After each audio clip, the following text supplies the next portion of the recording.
আল্লাহ সুবহানাহু ওয়া তাআলা সমস্ত গুনাহ maaf করে দিবেন। আল্লাহ সুবহানাহু ওয়া তাআলা বলেছেন তোমরা সুন্দর করে ওযু করো, তোমরা দূরে থেকে সালাত আদায় করো, আমি আল্লাহ তোমাদেরকে যত পাপ করেছো আমি আল্লাহ তোমাদেরকে ক্ষমা করে দেব।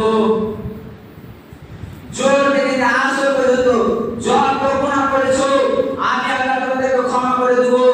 শুধু জোর থেকে আসরে তাই না, আসর থেকে নিয়ে মাগরিব পর্যন্ত তুমি যত গুনাহ করবে আমি আল্লাহ সুবহানাহু ওয়া তাআলা ক্ষমা করে দেব।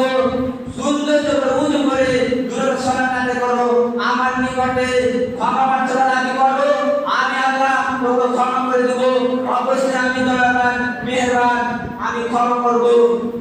মাগরিব থেকে নিয়ে ইশার পর্যন্ত, ইশার থেকে নিয়ে ফজর পর্যন্ত তোমরা যত গুনাহ করবে দূরে থেকে সালাত আদায় করলে আল্লাহ সুবহানাহু ওয়া তাআলা সব ক্ষমা করে দিবে।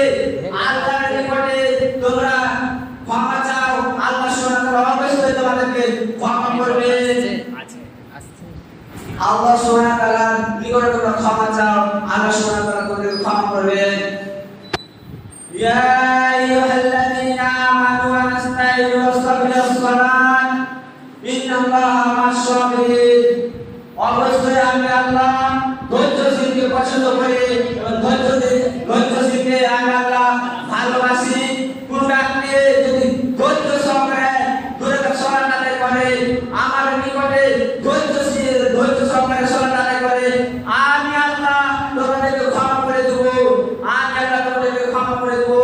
তোমরা আমার নিকটে সালাত আদায় করো, আমার নিকটে তোমরা ক্ষমা প্রার্থনা চাও, আমি আল্লাহ তোমাদেরকে ক্ষমা করে দেব।